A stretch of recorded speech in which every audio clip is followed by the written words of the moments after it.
Hello, let's talk about micro kale right now. So kale is a plant that, 15 years ago, no one was eating it. I think it's true to say that the biggest buyer of kale in the US was Pizza Hut to line their salad bars because nobody actually ate it. Obviously, since then, it's, seen a huge renaissance. I actually have a t-shirt that says kale on it, and I was actually really wearing it today before I came to the farm. So you can see that kale is super popular. I certainly use full-size kale in smoothies in the morning. I kind of throw it in with like some bananas, maybe some frozen mango, maybe some sunflower seeds or something, some kale, bunch of water, easy smoothie, ready to go. But what I want to talk about today is some different kinds of kale, more micro kale. So on the left, I have a red kale. That's the variety we call it.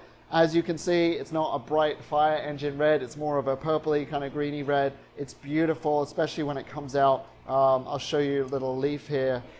This is the guy that's a little bit more sort of grown out, and you'll get that great characteristic kind of branching appearance, almost like an oak leaf.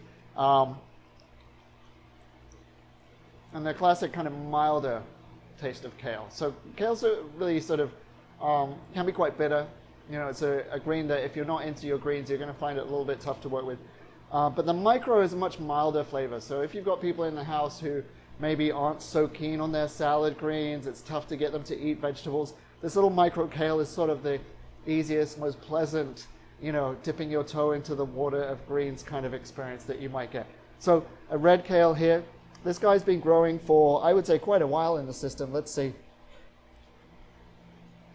Yeah, like 2 weeks. So 2 weeks actually really fast growing, right? You'll start to get these mature leaves. You'll also see some evidence at the beginning of some of these little cotyledons. These guys that don't have the characteristic leaf shape, but they still have that color of kale. Really, really pretty. And on my right here, we have a red Russian kale. So again, it says red.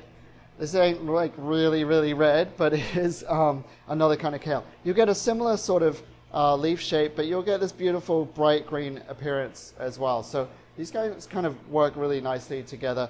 But the taste is going to be really, really similar. It's really nice and crunchy.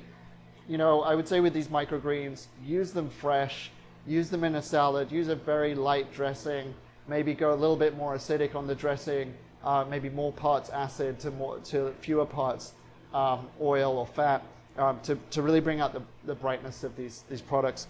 And yeah, use them to garnish little canapes. You can even garnish a cocktail with these. If you've got more of an earthy cocktail, maybe more of a gin, more botanical flavors. And you can match them with all kinds of other herbs. But I would say, yeah, use them really, really fresh. We grow this product in our flood and drain system. This is a system that's really popular in hydroponics for growing from seed. And what we'll do to grow these out is we'll literally have a growing media, which can be a mat of something that's biodegradable, compostable, and we'll scatter seeds all across it. And actually, we are very careful about the density of those seeds. If you have too many seeds in one place, they're going to crowd each other out. They're going to also be likely to produce mold, or they're going to stop each other from growing. So that density is really, really important. We'll scatter those seeds, make sure they're spread out, and then we'll put these trays in the system. And then the water will flood up and drain down several times a day so that the plants have enough water to survive, but also get oxygen as well. You don't want to drown those seeds. And so this system will allow us to grow these guys. And you'll see behind me a few different varieties. This is where we'll start out most of our crops at Farm.One. And then within a couple of weeks, you'll get a great bed of micros like that. And so you can even grow some of these things at home. There are kits you can buy. I encourage you to experiment with these things. But I would say micro kale, this red Russian kale, and this red kale here are great to start with because they're gonna work for almost everybody. They're gonna work in a lot of different dishes. So a great micro to try. Enjoy them.